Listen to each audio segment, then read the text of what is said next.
Hana mến chào cô bác, anh chị và các bạn. Hôm nay Hana xin gửi tới cô bác, anh chị và các bạn một món ăn không thể bỏ qua trong ngày Tết.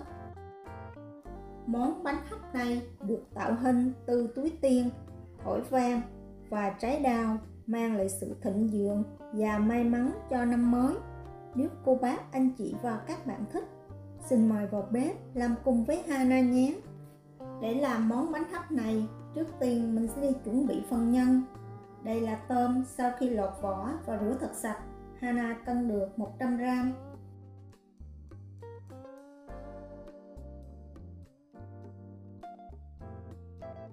Sau khi rút bỏ chỉ đen trên lưng tôm thì mình sẽ thêm vào 1 muỗng cà phê đường cát, 1 muỗng cà phê tinh bột bắp, 1/4 muỗng muối nở baking soda và 100ml nước.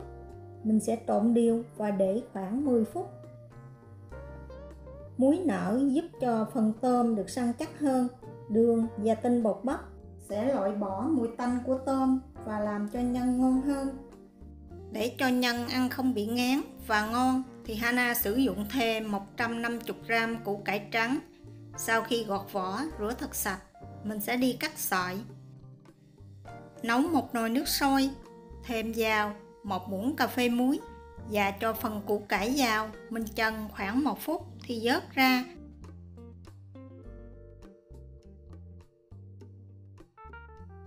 Củ cải sau khi chần nước sôi xong thì mình sẽ cho vào tô nước lạnh và để cho nguội bớt. Tôm sau khi mình để được 10 phút thì mình sẽ thêm nước vào, trộn đều và đem đi cắt bỏ hết nước. Cho tôm lên một miếng khăn giấy và lau cho khô.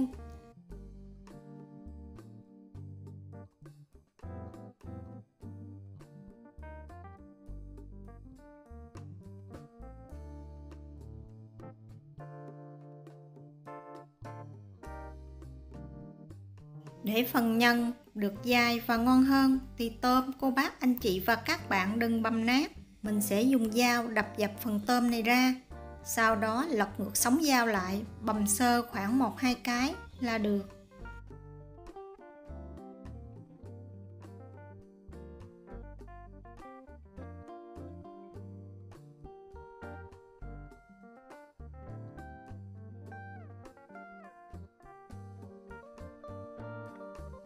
Phần thịt băm Hana sử dụng 100g. Cô bác, anh chị và các bạn có thể sử dụng thịt heo hoặc thịt gà cũng được. Nêm vào 1/4 muỗng cà phê muối và dùng đũa để khuấy đều.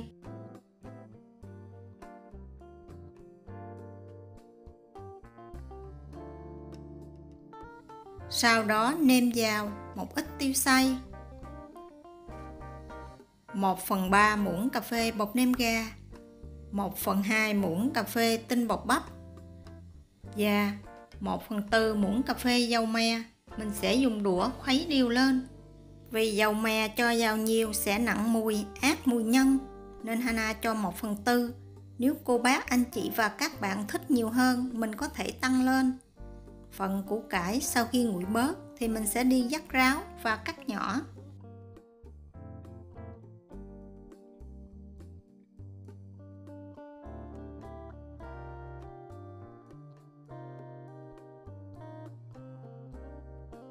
Nhân sau khi trộn xong thì mình sẽ để trong tủ lạnh cho tới khi làm thì mình mới lấy ra. Tiếp theo mình sẽ đi chuẩn bị phân bột. Hana sử dụng 150g bột tàn mì. Cô bác, anh chị và các bạn không có, mình có thể thay bằng bột há cảo cũng được. Và 90g bột năng. Mình sẽ dùng rây để rây mịn. Thêm vào 1/4 muỗng cà phê muối. Hana sử dụng muối hồng. Cô bác, anh chị và các bạn sử dụng muối bình thường cũng được. Phần nước trong công thức này Hana sử dụng 200g nước và 50g nước cà rốt. Mình sẽ bắt lên bếp và nấu sôi. Sau khi nước thật sôi thì cô bác, anh chị và các bạn dùng một cái rây thật nhỏ để mình lọc nước cho vào bột. Mình sẽ cho một lần. Vì bột tàn mì cần nước sôi để nhồi nên cô bác, anh chị và các bạn nhớ nấu cho sôi thật kỹ. Và mình cho vào lập tức, vì nếu mình để nước nguội bớt thì phần bột rất là dễ bị ốc trâu. Dùng đũa khuấy đều bột lên và đậy kín lại để bột khoảng 10 phút cho bột nở.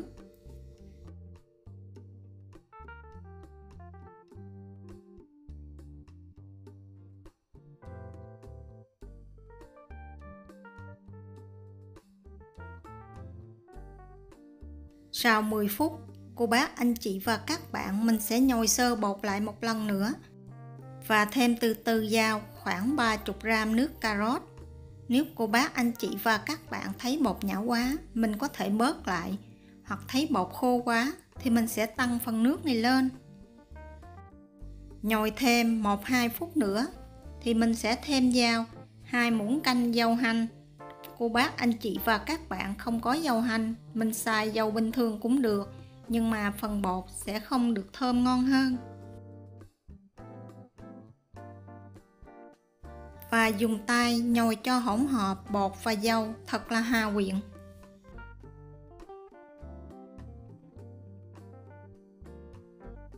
Cho khoảng 1 muỗng canh bột năng ra bàn, cho khối bột lên nhồi cho tới khi bột thật là dẻo mịn.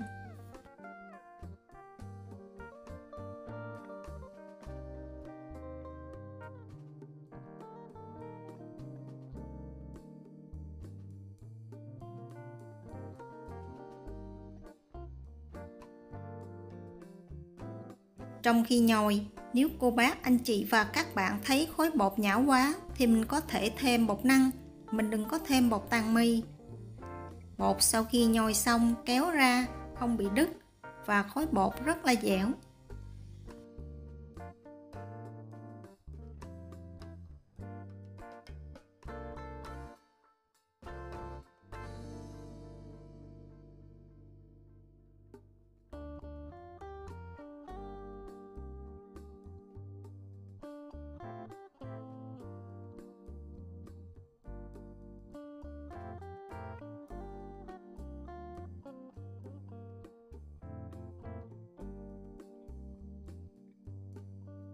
Phần bột sau khi nhồi xong thì mình sẽ cắt ra từng phần, lăn dài thành hình trụ và mình chia bột 15 gram trên một viên.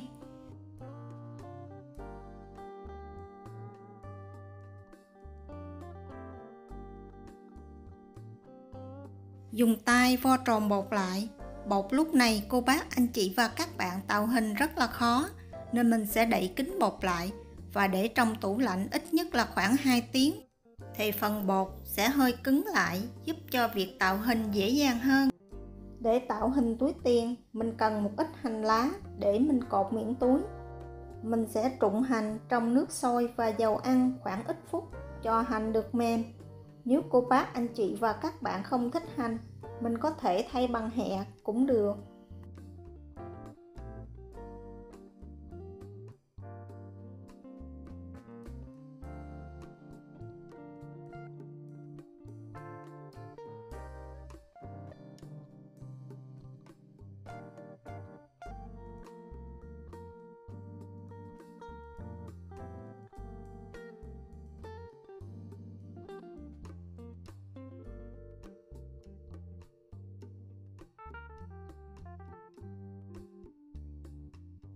Trước khi gói nhân, cô bác, anh chị và các bạn nhớ dùng đũa trộn đều lên một lần nữa.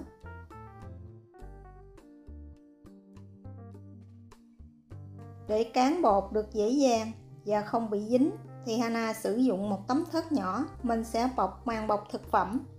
Vì nếu mình không thoa nước thì màng bọc sẽ bị phồng lên, mình cán phần bột bị xê dịch không được đẹp. Nên trước khi bọc màng bọc thực phẩm, cô bác, anh chị và các bạn sẽ quét một ít nước.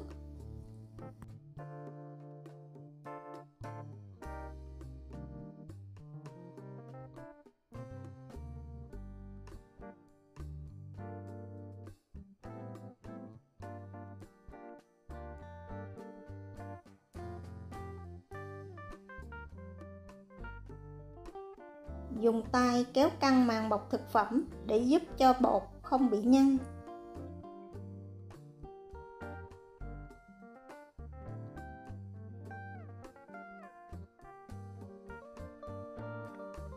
Đặt thớt lên một miếng giấy ướt giúp cho phần thớt này không bị xê dịch. Để cán bột được tròn đều và nhanh thì Hana sử dụng một cái thau nhỏ có đáy bằng. Mình cũng bọc màng bọc thực phẩm dưới đáy thau. Phần này cô bác, anh chị và các bạn khỏi cần thoa nước. Mình cũng dùng tay kéo căng màng bọc thực phẩm, không để đùng ở dưới đáy.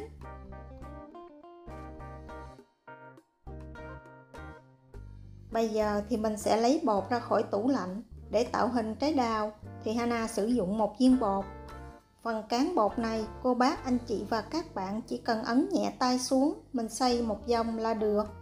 Đường kính miếng bột khoảng 6 cm.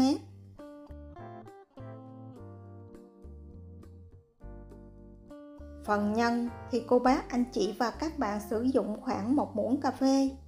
Phần tạo hình cô bác, anh chị và các bạn nhìn theo Hana làm cho dễ hơn là Hana nói.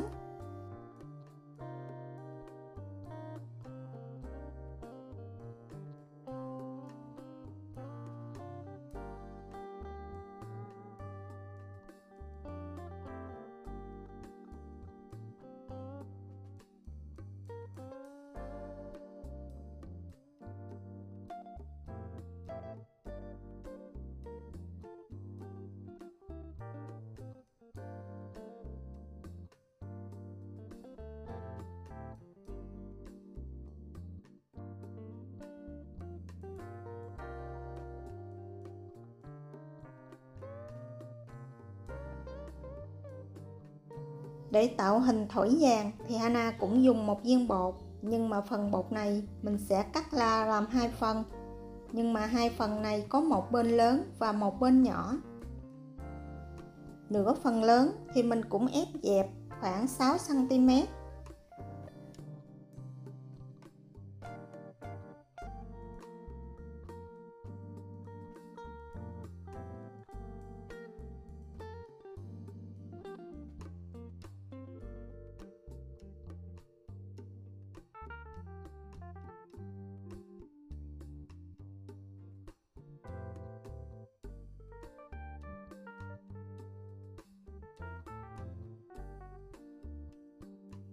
Phần bột còn lại mình sẽ xe dài và chia làm 2 để tạo hình 2 đầu của thỏi vàng.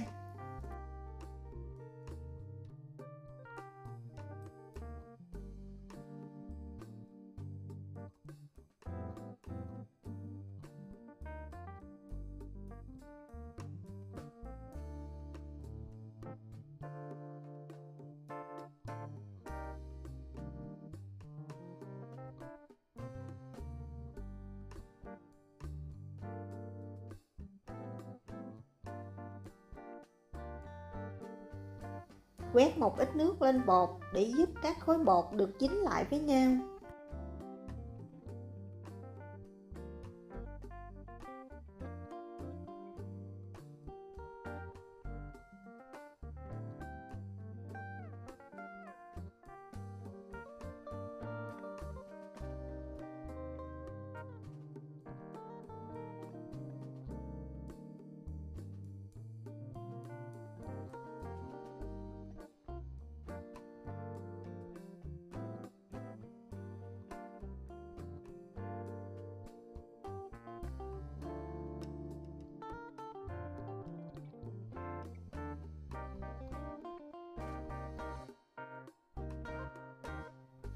Để tạo hình túi tiền, cô bác, anh chị và các bạn cũng sử dụng một viên bột, nhưng mà phần bột này mình vừa ấn mình vừa xoay khoảng 5 lần.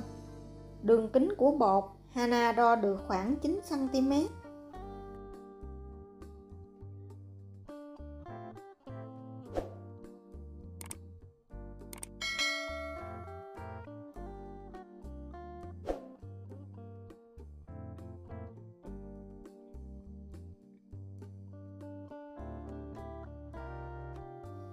Phần nhân thì mình cũng sử dụng khoảng 1 muỗng cà phê.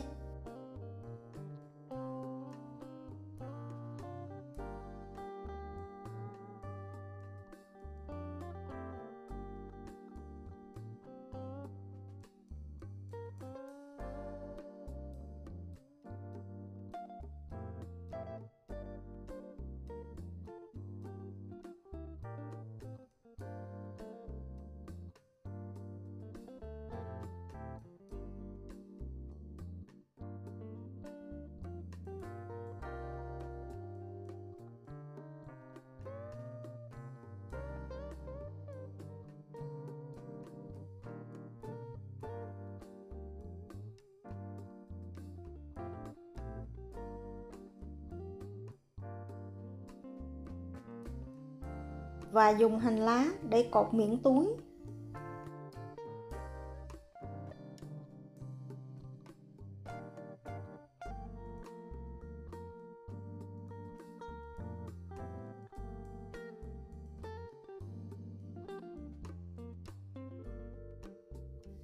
Cô bác, anh chị và các bạn sẽ tiếp tục làm như vậy với các phần bột còn lại.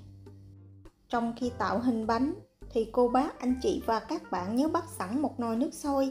Sau khi nước sôi thì mình sẽ cho bánh lên hấp ở lửa vừa khoảng 10 phút.